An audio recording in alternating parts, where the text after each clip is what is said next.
योगायोग भाग 5. आत्ता कसे वाटत आहे अजय तुला? डॉक्टर मला विचारत होते. ठीक आहे सर आता. आणि हो, मला सुट्टी कधी होणार आहे? मी राहून त्यांना विचारले. उद्या अजय, त्यांनी उत्तर दिले. मी मात्र खूप आनंदी झालो, कारण आज मला हॉस्पिटलमध्ये बरोबर 8 दिवस झाले होते. अजू, काही पाहिजे का तुला? आईने मला विचारले. नाही आई, काही नको. जे पाहिजे ते मला थोडीच मिळणार आहे. आज प्राजक्ताची सकाळची शिफ्ट होती आणि अगोदर आमचे नंबर एकमेकांना दिले होते. तिने मला खरंच तेव्हा खूप मोलाचा सल्ला दिला होता. भावा, मी आपल्यासाठी एक नवीन रूम शोधली आहे. अनिकेत आत येत म्हणाला. खरं तर माझीसुद्धा मनातून इच्छा होत होती की ती रूम सोडावी. आणि आत्ता काय, अनिकेतने तसे सांगितल्यामुळे मला खूप छान वाटले. बरं झालं भावा, तू रूम शोधली आहेस. ते खूप छान काम केले आहे. काय गप्पा मारत आहात? आईने आम्हाला विचारले. काही नाही ग आई, आम्ही आमची जुनी रूम सोडली आहे आणि आता नवीन रूम शोधली आहे. का बरं? ती पण छान होती ना? अगं आई, आता पुढचे वर्षी खूप महत्त्वाचे आहे ना, त्यामुळे मला क्लासेस लावावे लागतील. या रूमपासून क्लासेस खूप लांब पडतात. मी कसेबसे आईला समजावून सांगितले. मी जर तिथे राहिलो असतो ना, तर साहजिकच मला तिला पाहण्याची इच्छा झाली असती आणि मला आता ते नको होते. आज दुपारी 2 वाजेपर्यंत आम्ही आमच्या नवीन रूममध्ये शिफ्ट झालो. सोबत आई आणि बाबासुद्धा होते. रूम खरंच खूप सुंदर होती. मी तर संपूर्ण रूम बघत बसलो. काही वेळाने आई आणि बाबा परत गावाकडे निघाले. मी त्यांना सोडण्यासाठी बाहेर आलो. अज्जू बाळा, काळजी घे स्वतःची, अशी म्हणत आईच्या डोळ्यात अश्रू आले. आई, तू काळजी नको करूस, मला काहीच नाही होणार आहे, मी आईला आपल्या मिठीत घेत म्हणालो. या 8 दिवसामध्ये माझी एक सवय सुटली होती, ती म्हणजे सिगारेट पिणे. या 8 दिवसामध्ये मला आठवण तर खूप झाली होती, पण काही पर्याय नव्हता. आता तर मला आठवण पण येत नव्हती. एक प्रकारे हे चांगलेच झाले होते. ती घटना घडून आता 2 महिने झाले होते. मी त्यानंतर कधीही परत त्या परिसरात गेलो नाही. हळूहळू मला स्नेहाचा विसर पडत होता. पण जेव्हा कधी तिची आठवण येत असे, तर मला काय करू, मी काय नाही करू असे होत होते. वक्त सब कुछ भुला देता आहे. माझेही तसेच झाले होते. मी मात्र कधीही अनिकेतला स्नेहलबद्दल नाही विचारले, कारण माझ्यामुळे तिला त्रास नाही झाला पाहिजे असेच मला वाटत होते. हे कॉलेजमधील माझे अखेरचे वर्ष होते, त्यामुळे अभ्यास खूप जोरात सुरू झाला होता. कॉलेजमध्ये कंपन्या पण येत होत्या आणि मी त्याकरता इंटरव्ह्यू देत होतो. काही दिवसात मला एका नामांकित कंपनीत नोकरी मिळाली. आता तर फक्त आपल्या भविष्याचा विचार करत होतो, पण स्नेहाच्या आठवणी मात्र सोबत होत्या. त्याबरोबर दिवस जात होते. आज माझा या शहरात अखेरचा दिवस होता. नकळत मी अनिकेतला म्हणालो, भावा, आज शेवटी मला स्नेहाला पाहायची आहे. मी उदास मनाने म्हणालो. ठीक आहे भावा, आपण त्यांच्या कॉलेजमध्ये जाऊ, पण तू तिच्याबरोबर बोलू नकोस. मी होकार दिला. 6 महिन्यात अनिकेतचे त्यांच्या गर्लफ्रेंडसोबत ब्रेकअप झाले होते, पण त्या कॉलेजमध्ये त्यांचे मित्र होते. आम्ही कॉलेजमध्ये गेलो. माझ्या तोंडाला रुमाल बांधलेला होता. स्नेहा तिच्या मैत्रिणीसोबत लायब्ररीमध्ये बसलेली होती. आज तिने काळ्या रंगाचा पंजाबी ड्रेस घातला होता आणि त्यावर पांढऱ्या रंगाची ओढणी घेतली होती. डोळ्यात मात्र चमक कमी झालेली मला जाणवली. मनातून वाटत होते की जावे आणि तिला आपल्या मिठीत घ्यावे, पण मी स्वतःला सावरले. मी खूप वेळ तिला एकटकच बघत होतो. कधी माझ्या डोळ्यात पाणी आले हे मलाच कळले नाही. भावा, काय झाले? अनिकेतने माझ्या खांद्यावर आपला हात ठेवत विचारले. काही नाही भावा, चल आपण जाऊया. मी लगेच तिथून निघालो आणि सरळ प्राजक्ताला भेटायला गेलो. काय म्हणताय मॅडम? मी प्राजक्ताला विचारले. बस तुमची कृपा, तिने हसून मला उत्तर दिले.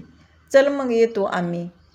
आज माझा शेवटचा दिवस या शहरात. प्राजक्ताचे डोळे पाणवले होते. नकळत ती माझ्याकडे ओढली गेली होती हे मला आता जाणवत होते.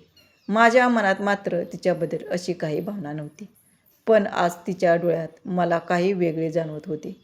पुढे काही न बोलता मी तिथून निघालो. हम जिससे चाहते हैं वो हमें नहीं मिलती है और जो हमें चाहते हैं हम उन्हें नहीं चाहते. मला ते शहर सोडून आता 2 वर्षे झाली आहेत. या 2 वर्षामध्ये खूप काही बदलले आहे. अनिकेत दुसऱ्या एका शहरात आहे. कुठे आम्ही दिवसाचे 10 तास सोबत राहायचो आणि आता कुठे महिन्यातून एक वेळ बोलणे होत असते. मागच्या उन्हाळ्यात प्राजक्ताचे लग्न झाले. मला 3 वेळा तिने कॉल करून ये म्हणाली होती. माझी मात्र त्या शहरात परत कधीच न जाण्याची इच्छा होती. मी अनिकेतला कॉल केला होता की तू सोबत येणार आहेस का, तर त्याला सुट्टी नाही मिळाली. मग मी पण नाही गेलो. 2 वर्षामध्ये माझ्या आयुष्यात खूप मुली येऊन गेल्या, पण स्नेहाची जी जागा माझ्या मनात होती ती कधीच राहिली. ते म्हणतात तशीच राहिली. ते म्हणतात ना की पहिले प्रेम माणूस कधीही विसरू शकत नाही. कदाचित ते खरे असेल. मी मात्र कधीही तिला परत संपर्क करण्याचा प्रयत्नसुद्धा नाही केला. कधी वाटायचे असे की तिचे लग्न झाले असेल. मला आज पण तो दिवस आठवतो जेव्हा प्राजक्ताचे लग्न होते. तिने मला रात्री खूप उशिरा कॉल केला. मी झोपेतच तिचा कॉल घेतला. अजय, मी प्राजक्ता बोलते. तिचा आवाज थोडा भारी वाटत होता. मी लगेच झोपेतून जागा झालो. हां बोल ना, काय झाले? इतक्या रात्री कशाला कॉल केला? काही अडचण आली आहे का? नाही रे, मला तुला काही सांगायचे होते म्हणून मी तुला कॉल केला. हां बोल ना, काय झाले आहे? मी लगेच म्हणालो. अजय, तुला आठवण आहे का जेव्हा तू येथून परत जाण्यासाठी निघाला होतास तेव्हा माझ्या डोळ्यात पाणी आले होते. मी कशासाठी रडत होती हे तुला माहीत पडले असणार, पण मी खूप प्रेम करत होते रे तुझ्यावर. तो तुझा स्वभाव मला खूप आवडला होता. बस फक्त इतकेच बोलायचे होते असे म्हणून तिने फोन ठेवून दिला. मी बेडवरून उठलो आणि अगोदर एक सिगारेट पेटवली. आज अशी अचानक तिने मला आपल्या प्रेमाची कबुली दिली होती. मला कुठेतरी आपले चुकले आहे असे वाटत होते.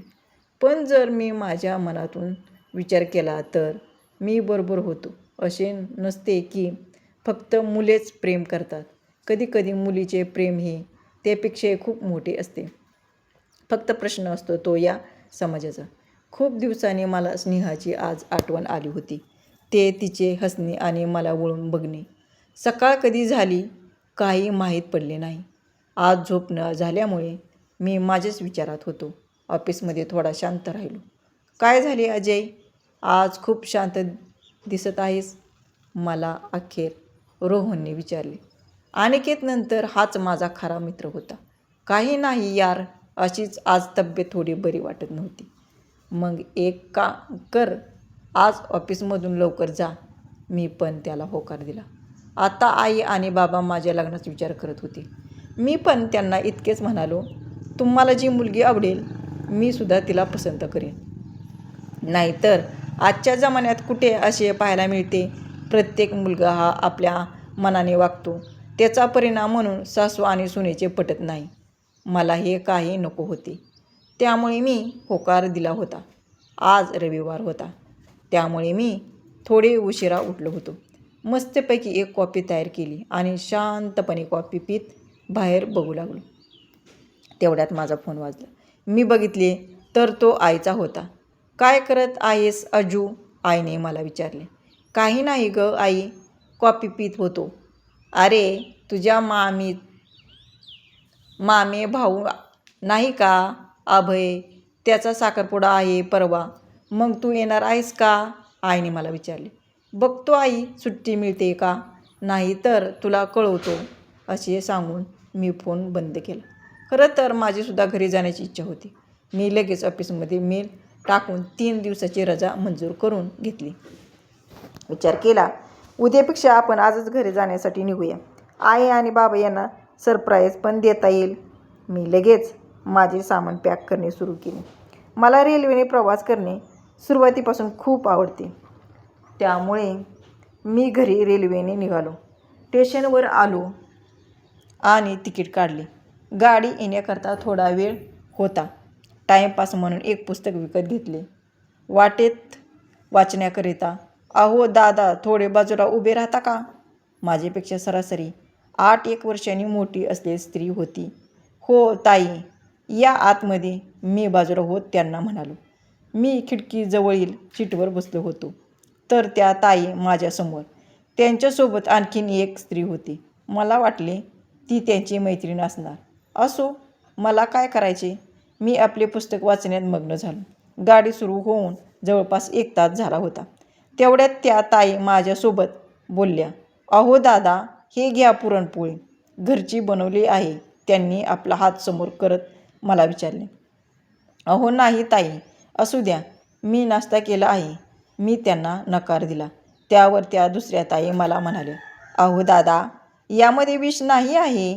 त्यांनी असे म्हणताच मी जोरात हसलो. मी त्यांच्याकडून ती पोळी घेतली आणि खाऊ लागलो. बोलता बोलता मला कळले की त्यासुद्धा माझ्या शहरात राहतात. मग काय, एका गावची 2 माणसे भेटली की मग त्यांच्या गप्पा तर होणारच ना. माझे शहर कधी आले हे आम्हा सर्वांना कळले पण नाही. मी माझा मोबाईल नंबर त्यांना दिला. कभी कभी किस्मत हमें बहुत अच्छे लोगों से मिलाती है. व्हिडिओ कसा वाटला कमेंट करून नक्की सांगा.